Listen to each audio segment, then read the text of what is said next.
Shalom saudaraku yang kasih dalam Tuhan Yesus Kristus.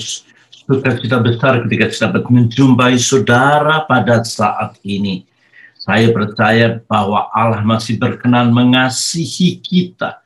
Untuk itu selayaknya untuk kita terus-menerus memuja, mengagungkan, memuliakan Dia dalam segala perkara. Hari ini kita akan mendengarkan kebenaran firman Tuhan. Mari kita berdoa terlebih dahulu. Bapa yang baik, kami bersyukur kalau Kau berikan kami kesempatan untuk mendengar apa yang Tuhan mau kami lakukan dan kerjakan, agar hidup kami berkenan kepadamu setiap waktu Tuhan. Untuk itu berbicara berkata-kata kami siap mendengar dalam nama Yesus. Kami sambut kebenaran firman Tuhan. Haleluya. Amin. Saudaraku yang kekasih dalam Tuhan, hari ini kita akan berbicara tentang kesetiaan orang yang berintegritas. Amsal 28 ayat 20 mengatakan kepada kita kebenaran yang sangat penting untuk kita renungkan. Orang yang dapat dipercaya mendapat banyak berkat, tetapi orang yang ingin cepat menjadi kaya tidak akan luput dari hukuman. Saudara-saudaraku yang kekasih, ayat yang B, tetapi orang yang cepat menjadi kaya tidak akan luput dari hukuman, itu menandai orang-orang yang tidak punya kesetiaan dan integritas, ingin cepat kaya mendadak, ingin terus memiliki kekayaan dalam waktu yang singkat, dalam waktu yang instan. Tidak heran Indonesia ini menempati korupsi nomor 3 se-Asia, selain pertama India dan kemudian Kamboja, baru Indonesia. Ada banyak orang ingin cepat kaya dengan cara-cara yang tidak halal, korupsi. Ada banyak orang menggunakan kuasa kegelapan, tuyul, pesugihan, lorong pantai laut selatan, ada gunung Kawi, ada gunung Kemukus, dan ada begitu banyak. Atau mungkin pada waktu Yesus Kristus ditawarkan kekayaan dunia ini, dia ada di atas gunung dan iblis mempertontonkan kekayaan seluruh dunia ini akan kuberikan kepadamu asal engkau menyembah aku. Iblis tidak tahu bahwa Yesus penguasa alam semesta, penguasa jagat raya, dan bumi itu terlalu kecil. Apakah mungkin karena di gunung itulah Yesus ditawarkan kekayaan dunia ini, maka banyak gunung-gunung dipakai untuk penyembahan kepada kuasa gelap untuk meraih kekayaan dan kemuliaan jabatan duniawi ini. Tetapi kita tidak berbicara soal itu, saudaraku. Kita akan berbicara soal kesetiaan orang yang berintegritas. Kita perlu tahu bahwa kekristenan itu identik dengan kesetiaan. Kekristenan itu identik dengan integritas. Di luar itu bukan kekristenan. Di luar itu hanya sekedar agama, karena ada begitu banyak orang-orang beragama yang tidak memiliki kesetiaan dan tidak memiliki integritas. Mereka melakukan hal-hal yang keji atas nama agama. Mereka rela mati, bunuh diri. Mereka rela melakukan hal-hal yang destruktif, merusak segala sesuatunya atas nama agama. Tetapi kekristenan adalah jalan hidup seperti Kristus, dan Kristus sendiri menunjukkan bahwa dia adalah pribadi yang setia. Dia adalah pribadi yang sampai mati memiliki kesetiaan dan integritas yang tidak dapat diragukan. Namun kita perlu tahu bahwa kita dilahirkan tidak membawa paket kesetiaan, tidak membawa paket integritas. Mengapa demikian? Kita lahir telanjang. Tidak peduli, saudaraku yang kekasih, saudara dilahirkan dari orang kaya, dari istana merdeka sampai kolong jembatan, dan tidak memiliki apa-apa. Kita tahu bahwa Ayub berkata, aku dilahirkan telanjang. Telanjang ini bukan karena persoalan pakaian, tetapi pengetahuan dan segala sesuatunya. Tidak ada apa-apanya, kosong. Orang Jawa bilang nol putul itu kosong sama sekali. Dan saudara perlu tahu bahwa kesetiaan ini dibutuhkan di area seluruh kehidupan. Integritas dibutuhkan setiap lini kehidupan. Keluarga yang tidak setia akan mengalami kehancuran. Bagaimana suami tidak setia kepada istri, istri tidak setia kepada suami, demikian sebaliknya anak-anak juga tidak punya kesetiaan terhadap orang tuanya. Rumah tangga itu cepat atau lambat akan hancur. Gereja membutuhkan kesetiaan, gereja membutuhkan integritas. Gereja yang dipenuhi jemaat tidak setia, maka gereja itu tidak bertahan lama. Gereja itu akan mengalami turun terus dan kemudian gereja ditutup. Mengapa banyak gereja-gereja di Amerika, di gereja-gereja di Eropa, negara-negara maju, jumlah pengunjung gereja semakin turun karena diakibatkan orang-orang yang di dalamnya tidak setia. Mereka akan mencari Tuhan kalau sudah mendekati uzur, mendekati kematian. Tetapi kematian tidak harus selalu tua dulu, saudara. Anak muda bisa mati, orang tua wajib mati, kakek nenek pasti mati. Tidak akan mengarah kemanapun juga, karena memang harus diakui bahwa hidup ini penuh misteri, penuh teka-teki, dan kita akan menghadapi Allah yang penuh misteri. Misterinya, satu misteri adalah Allah. Oleh sebab itu kita harus berhati-hati, tetap setia. Gereja yang tidak dipenuhi oleh orang-orang yang berintegritas itu menjadi gereja yang rapuh, gereja yang tidak bermutu, gereja yang hanya mengumpulkan uang kolekte sebesar-besarnya, jemaat sebanyak-banyaknya, tanpa memperdulikan teologi yang benar. Akibatnya banyak di antara mereka yang binasa karena tidak mengenal Allah. Mereka hanya tahu soal Allah, tetapi mereka tidak mengenal Allah dengan benar. Saudaraku, kita harus tahu bahwa kesetiaan itu, integritas itu dibutuhkan oleh gereja Tuhan, dan itu sangat vital. Kalau tidak, itu menjadi sangat fatal. Saudara, demikian juga negara, bangsa ini butuh orang-orang yang setia, orang-orang yang punya integritas. Tuhan sendiri merindukan dan menginginkan kita untuk kita tetap setia di negara, di kota di mana kita ditempatkan. Bahkan Alkitab mengatakan bahwa kita harus membawa kesejahteraan. Lihatlah negeri yang dipenuhi orang-orang yang tidak memiliki integritas. Mereka hanya menggunakan agama, mereka hanya menggunakan kelompok dan golongan untuk meraih kekuasaan. Kalau sudah berada di dalam puncak kekuasaan, semau sendiri, masa bodoh terhadap kesengsaraan. Mereka lupa bahwa Tuhan adalah Allah yang hidup. Tuhan adalah Allah yang nyata dalam setiap kehidupan kita. Bagi kekristenan, kesetiaan dan integritas itu harga mati, harga yang tidak bisa ditawar-tawar. Sebab kesetiaan itu perintah langsung daripada Tuhan.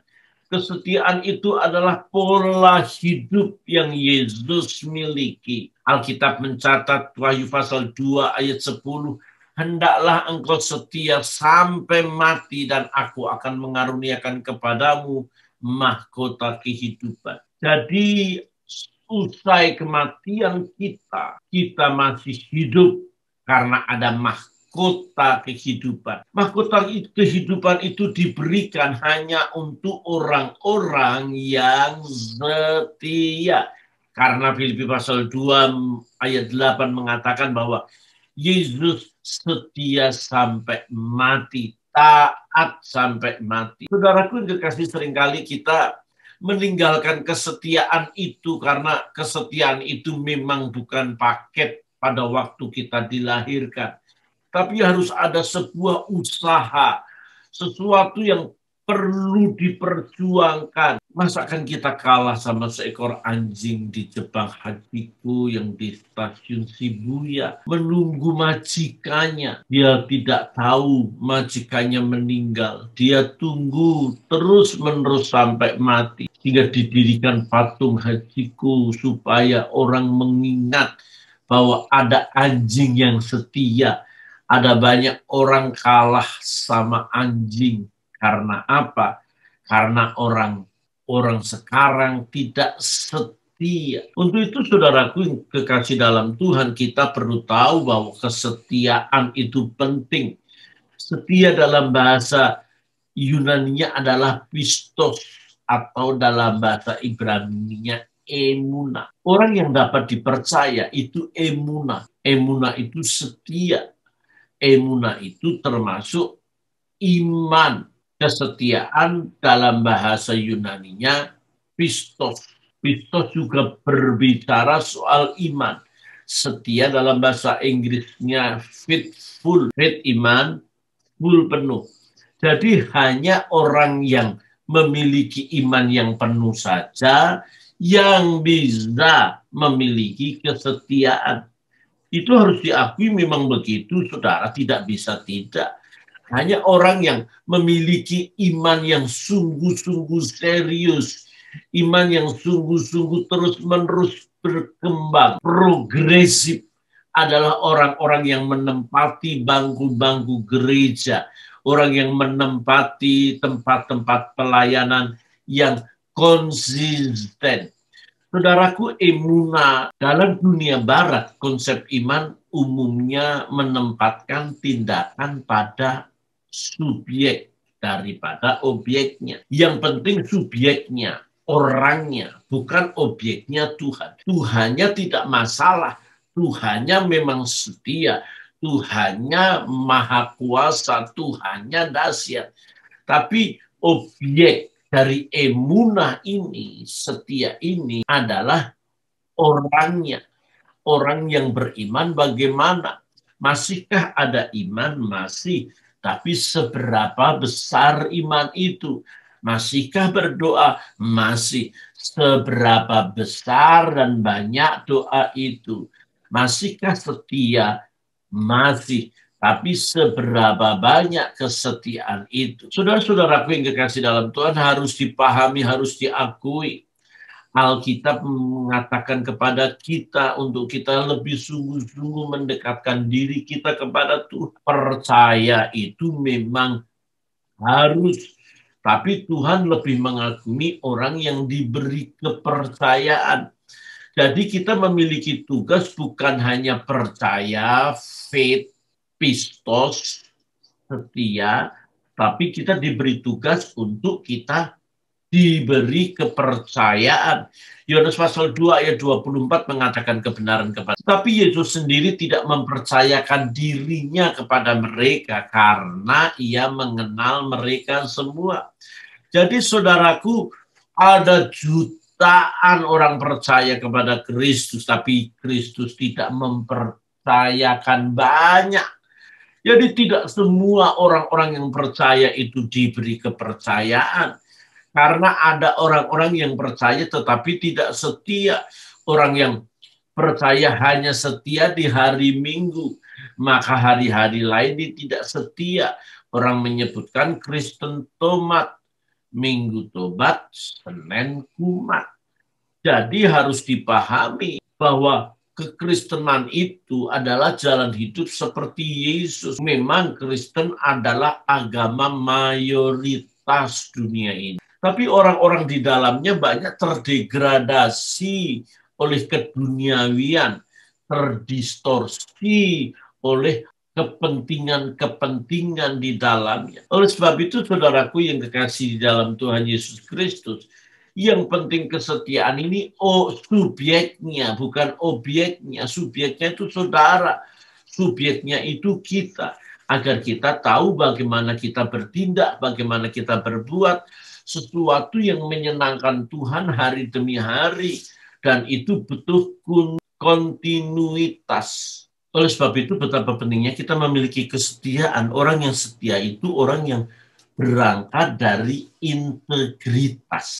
Kalau orang berangkat dari integritas, itu orang yang punya konsistensi antara perkataan dan perbuatan.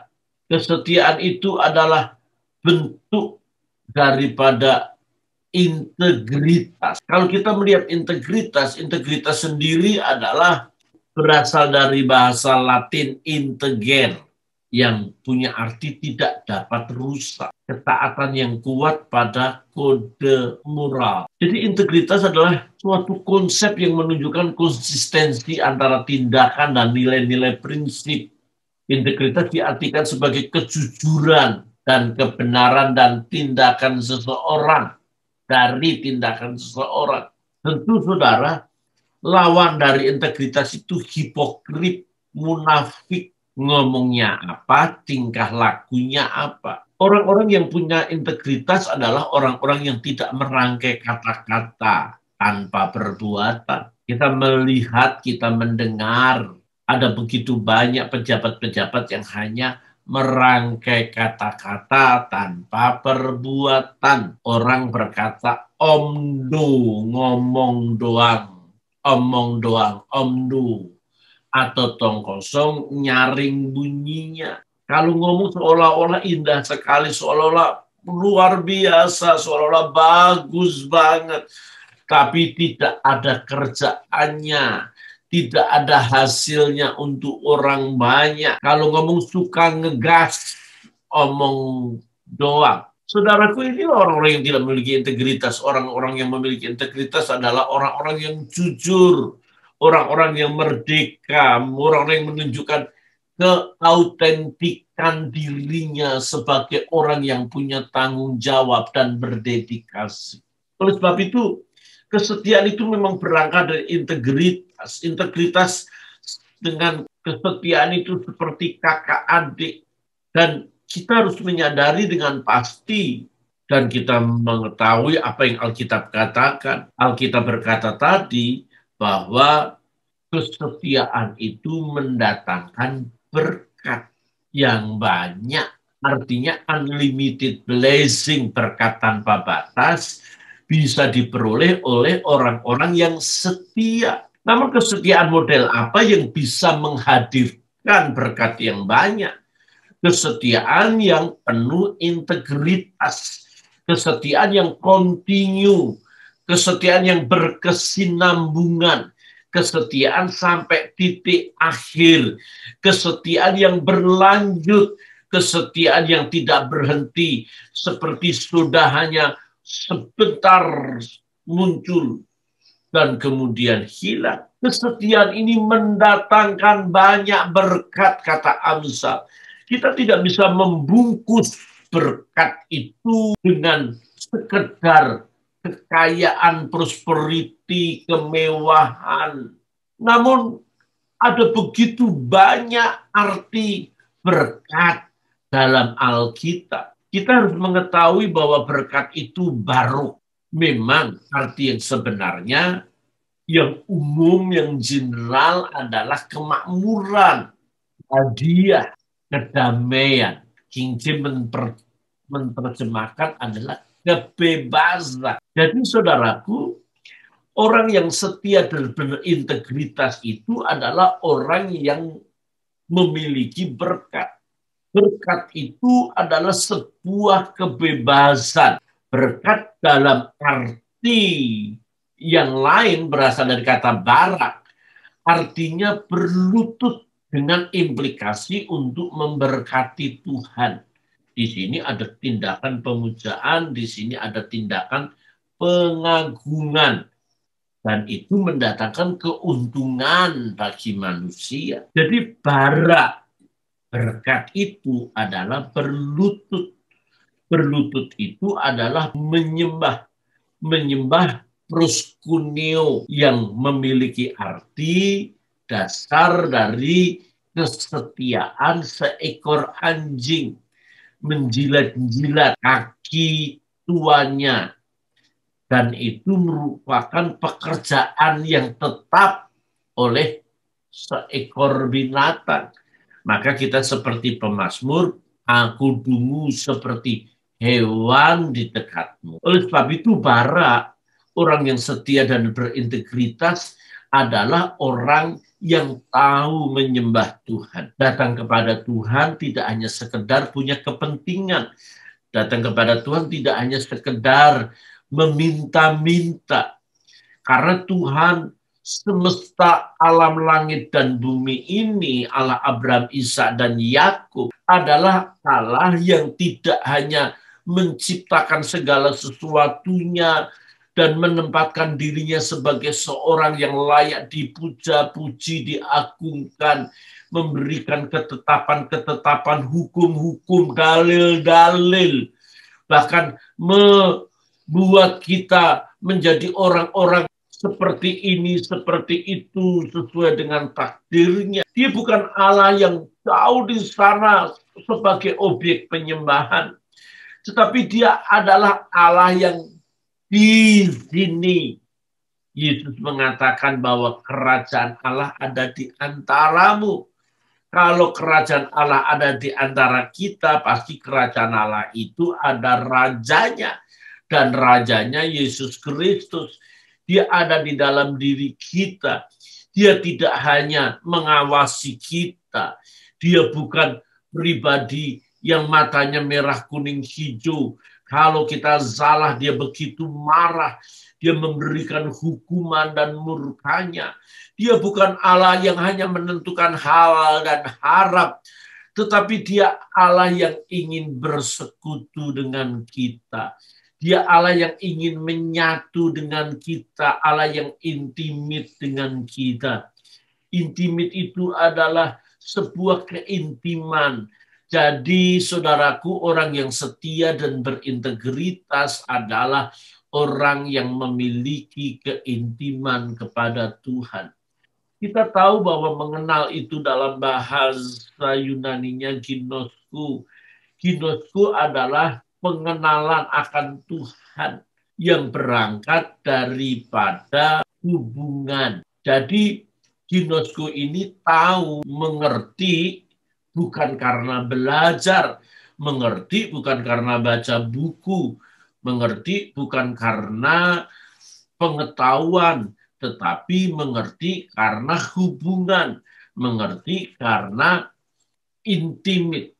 Jadi saudaraku yang kekasih, ini sama dalam bahasa Ibraninya yada. Yada itu mengenal, mengerti karena hubungan. Alkitab mencatat bahwa Adam yada dengan Hawa, maka lahirlah Kain. Jadi saudaraku yang kekasih, kekristenan itu bukan hanya memiliki dasar cinta, tapi kekristenan memiliki dasar bercinta dengan Tuhan. Bercinta dengan Tuhan itu bisa terjadi ketika kita sudah berada di dalam tahapan yang memiliki kelekatan dan kedekatan kepada Tuhan. Bukan saja kita sebagai sahabat, rekan sekerja, tetapi kita juga menjadi tunangan. Kita sudah ditunangkan. Ketika kita sudah ditunangkan, kita masuk di dalam sebuah perkawinan anak domba. Kita sekarang sudah mendapat kesempatan untuk menikmati hubungan yang intim dengan Tuhan. Untuk itu dibutuhkan honeymoon dengan Roh Kudus. Sehingga kita harus menyadari betapa Tuhan sangat-sangat luar biasa. Ketika keintiman kita dengan Tuhan akan menghasilkan generasi-generasi orang-orang yang diberkati, orang-orang yang diberi kekuatan, orang-orang yang diselamatkan. Orang yang punya kesetiaan yang berintegritas adalah orang-orang yang tahu bagaimana mendapatkan berkat. Barat itu adalah berlutut, tunduk, taat dalam penyembahan. Saudara-saudaraku yang kekasih, kata barak itu pun, barokah itu pun juga ada kata broke. Broke memiliki arti menarik ke dalam makna energi spiritual. Jadi orang-orang yang setia, yang memiliki integritas adalah orang-orang yang menarik ke dalam makna energi spiritual. Orang-orang yang memiliki deposit spirit, bukan orang-orang yang memiliki defisit spirit. Gampang marah, gampang mabek, gampang meninggalkan Tuhan, masa bodoh. Tetapi orang-orang yang memiliki deposit spirit adalah orang-orang yang kuat, orang-orang yang tangguh, orang-orang yang tidak gampang frustasi. Jadi orang yang memiliki integritas, yang kontinu dalam kesetiaan adalah orang-orang yang memiliki beroke. Beroke itu bisa juga berangkat dari kata berakot, brokos, yang artinya berkah, diberkati, memiliki energi spiritual. Jadi betapa pentingnya kita memiliki deposit spirit. Kita sedang menghadapi pandemi, kita sedang menghadapi pancaroba hidup. Kita tidak tahu apakah pandemi ini selesai dan kemudian clear, ya kita berharap begitu. Kita tidak tahu juga musibah malapetaka. Memang di dunia kita diperhadapkan seperti itu. Tetapi kalau kita dapat mendapat berakot, brokos, atau brok kita punya energi spiritual yang kuat. Kalau kita memiliki energi spiritual yang kuat, maka anatomi spirit kita berbentuk. Kita memiliki kekuatan yang luar biasa. Orang dapat dikatakan kuat bukan karena fisikalinya, yang ada di dalamnya. Yang ada di dalamnya itu energi spiritual. Tentu saudaraku yang dikasih dalam Tuhan, handphone menjadi hebat, menjadi luar biasa, bukan karena casingnya, tetapi konten mesin di dalamnya. Demikian juga manusia, kekuatannya tidak hanya secara fisikali, secara anatomi tubuh sangat lemah. Kita tidak sekuat celeng, lari dengan napasnya yang kuat. Kalau kita punya jantung celeng, kita bisa kuat, saudaraku yang kekasih dalam Tuhan. Oleh sebab itu, kalau nanti ada orang-orang yang pandai dalam kedokteran, jantung orang yang sudah rusak diganti jantung celeng, dia bisa lari sedemikian rupa, begitu hebat.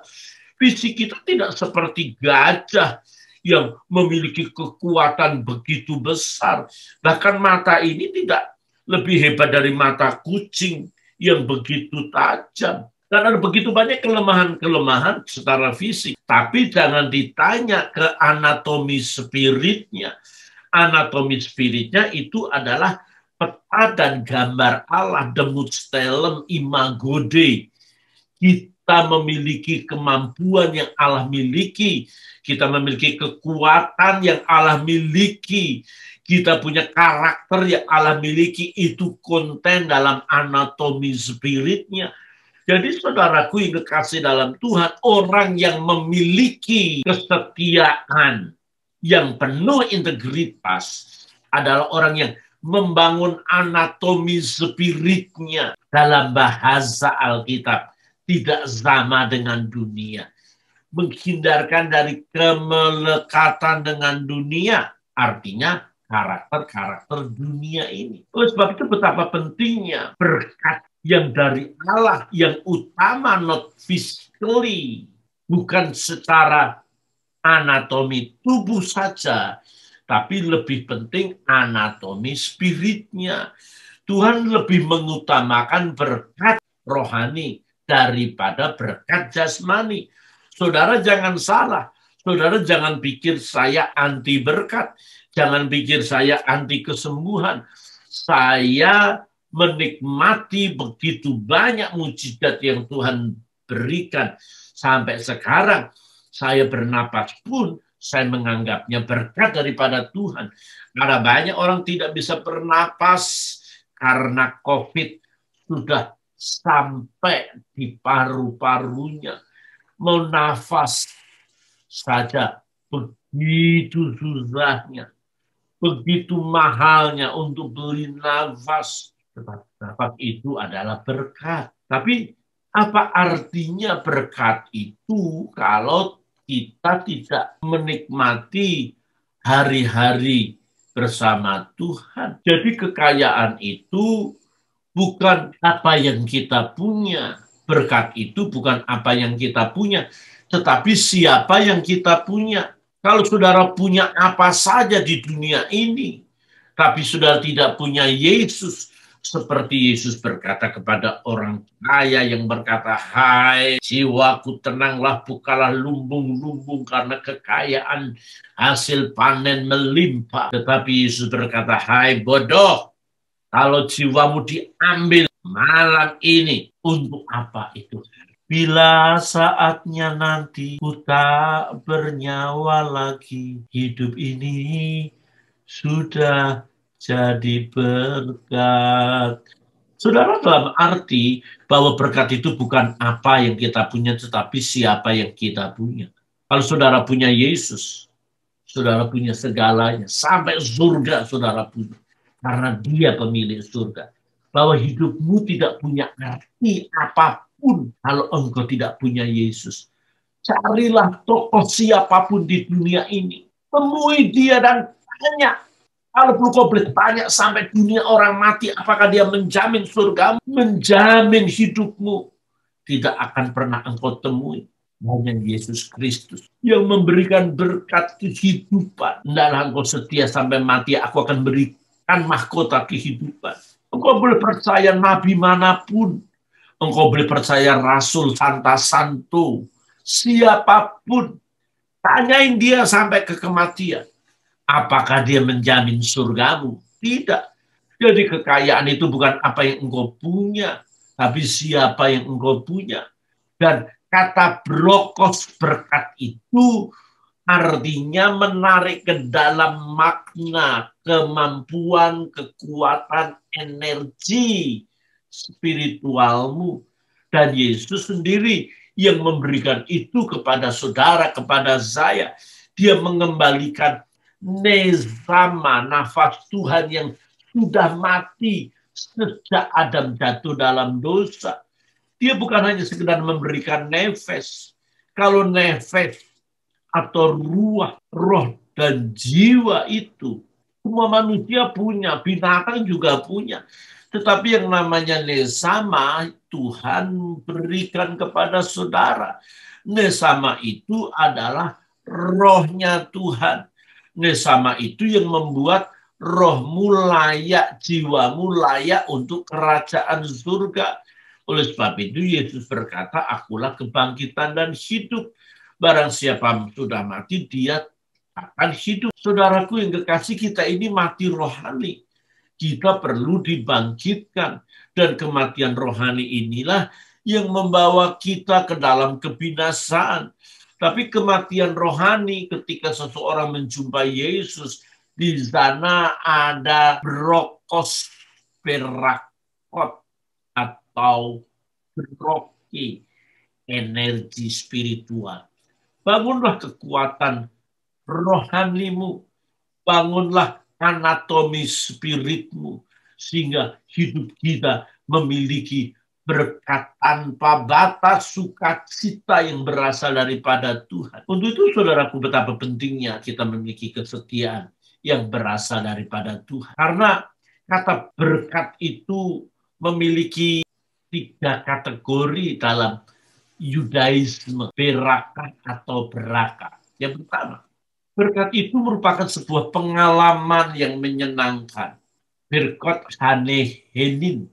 Jadi biasanya berkat ini adalah menyenangkan. Seperti ketika seseorang mau makan dan dia mencium bau wewangian dari makanan itu.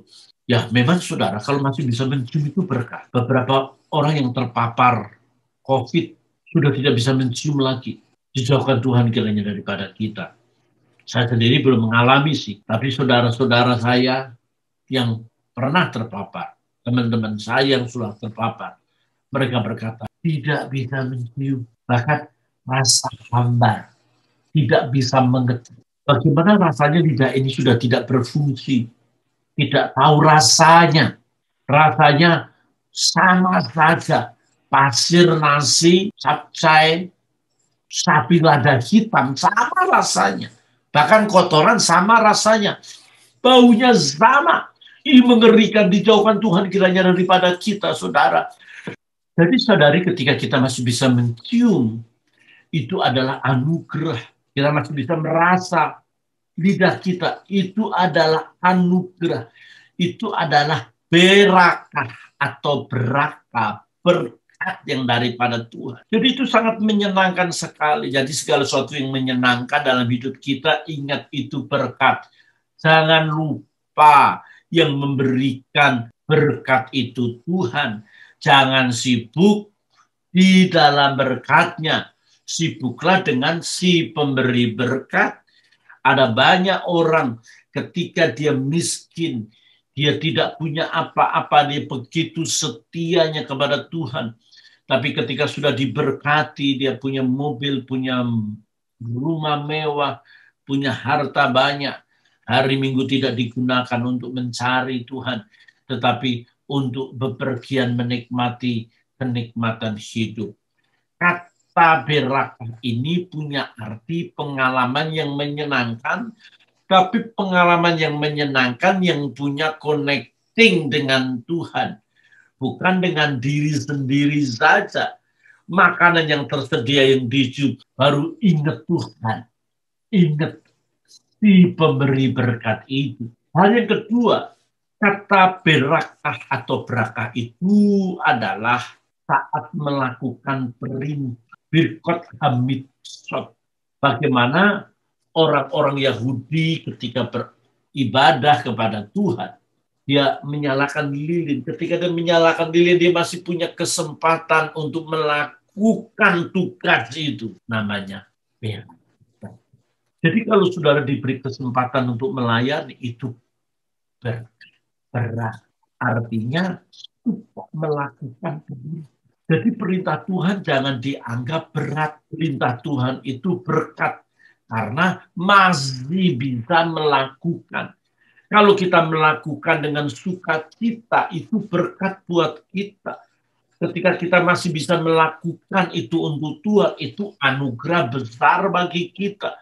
Jadi kata berkat itu adalah melakukan sebuah perintah. Dan Allah sendiri memberikan kemampuan kita melakukan perintah. Kalau secara daging kita tidak akan bakal bisa melakukan, begitu berat. 10 perintah Allah itu tidak mungkin bisa dilakukan secara sempurna. Satu saja gagal, maka 1 sampai 10 hilang begitu. Dan dianggapnya gagal. Mana bisa orang melakukan Taurat? Tidak bisa. Hanya satu-satunya Yesus Kristus pribadi yang melakukan hukum Taurat. Dan Yesus berkata bahwa anugerahnya diberikan kepada kita. Kita harus menghindari segala sesuatu yang tidak Kristosentris. Karena di dalam Kristus kita penuh anugerah. Kita tidak lagi berada dalam kutub Taurat, tapi kita berada dalam anugerah keselamatan Yesus Kristus. Yesus datang tidak memberikan hukum-hukum. Yesus datang memberikan kasih setia, berkat, rahmat, anugerah, pengampunan. Saudara saya, kita dijadikan sahabat, dijadikan anak, dijadikan umat pemenang, dijadikan imam terajani bangsa yang kudus, umat kepunyaan Allah. Kita tetap kristosentris dalam pimpinan Roh Kudus. Dan kita melakukan perintahnya itu merupakan berkat. Karena Roh Kudus ada di dalam diri kita untuk kita melakukan berkat-berkat Tuhan melalui perintah-perintahnya. Jadi perintah itu menjadi kesukaan, perintah itu menjadi hobi. Rasanya bangga kalau sudah melakukan kebenaran, rasanya bangga kalau sudah melakukan perintah Tuhan. Oleh sebab itu Yesus memberikan deretan khotbah di bukit, berbahagialah, berbahagialah, berbahagialah. Perintahnya adalah sebuah kebahagiaan, dan kata berkat ini adalah identik dengan kebahagiaan. Saudara-saudara yang dikasihi dalam Tuhan Yesus Kristus, sukacita besar ketika kita tahu pasti melakukan apa yang Tuhan mau kita lakukan, sehingga kita bisa menikmati berkat berakah atau berakah itu. Hal yang ketiga, orang-orang Yahudi menerima berkat itu dalam kategori yang ketiga, ada sebuah pujian syukur dan pengakuan keadilan Allah, sebuah kekaguman, inspirasi, mendengar dengan baik segala sesuatu tentang keadilan Allah. Kita perlu menyadari betapa Allah itu dahsyat dan luar biasa. Keadilannya tidak akan pernah gagal. Dia itu begitu adil. Kalau dunia memperlakukan kita tidak adil, wajar namanya dunia. Kalau manusia memperlakukan kita tidak adil, wajar. Nanti orang-orang itu akan menerima keadilan Tuhan. Jadi kata berkat, kata berakah tadi memiliki arti ucapan syukur untuk tindakan-tindakan Allah. Mari kita sadari betapa pentingnya kita menerima berkat Tuhan. Dan berkat itu tidak hanya terindikasi soal kekayaan dan kemuliaan saja. Jadi saudaraku, banyaklah kita mendengar, banyaklah kita tahu, banyaklah kita mengerti tentang perbuatan-perbuatan Allah, tentang karya Allah, berkecimpung lebih banyak dalam pekerjaannya supaya kita mengerti tentang kasih Allah, keadilan Allah, sehingga kita bisa terkagum-kagum, kita bisa terheran-heran. Kalau Pentakosta lama dulu ada kata heranlah, heranlah, heranlah. Kata-kata heran, Allah yang heran, Allah yang ajaib. Jadi kalau kita mengagungkan Tuhan, memuliakan Tuhan, keajaiban Tuhan, itu adalah bentuk ungkapan rasa syukur, rasa penyembahan kita kepada Allah. Jadi sebenarnya fungsi berakah, fungsi berkat itu adalah mengakui Allah sebagai sumber segala berkat. Kita perlu tahu bahwa berkat Tuhan itu mengubah hidup kita, mengubah tindakan kita sehari-hari. Karena kata berakot itu memiliki fungsi pendidikan yang mengubah kita menjadi orang yang punya pengalaman religius, yang dirancang untuk meningkatkan kesadaran diri kita kepada Tuhan setiap saat. Jadi kita adalah makhluk-makhluk rohani yang punya pengalaman jasmani, bukan makhluk-makhluk jasmani yang punya pengalaman rohani. Kata Paulus, menjadi manusia Allah, manusia yang punya karakter seperti Yesus, punya kesetiaan sampai mati, punya integritas, melakukan tanggung jawab, melakukan segala perintah yang Bapa lakukan. Demikian juga kita. Mari kita memiliki sebuah kesetiaan yang penuh integritas, sehingga apa yang Amsal katakan kepada kita tentang sebuah kebenaran, orang yang dapat dipercaya mendapat banyak berkat. Biarlah firman Tuhan menjadikan kekuatan buat setiap saudara sekalian, dan Tuhan memberkati. Haleluya. Mari kita berdoa bersama-sama. Bapa, berikan kami kemampuan untuk setia, berikan kami kemampuan untuk berintegritas, berikan kami kemampuan untuk memperoleh berkat tanpa batas, sehingga kami tidak menjadi orang-orang munafik, orang-orang yang curang, orang-orang yang hanya instan menikmati hal-hal yang kenikmatan sesaat saja. Berkati setiap anak-anakmu yang mendengar kebenaran firman-Mu, dan kami percaya mereka adalah orang-orang yang diberkati Tuhan. Terima kasih Bapak, kami bersyukur dalam nama Yesus kami berdoa. Haleluya. Amin. Terima kasih saudara kekasih dalam Tuhan. Saya bersuka cita kalau saudara dapat like, subscribe. Kami akan mengirimkan banyak kebenaran-kebenaran setiap saat untuk menumbuh kembangkan kehidupan rohani saudara, sehingga anatomi spirit saudara boleh sempurna seperti Kristus. Tuhan memberkati. Haleluya. Amin.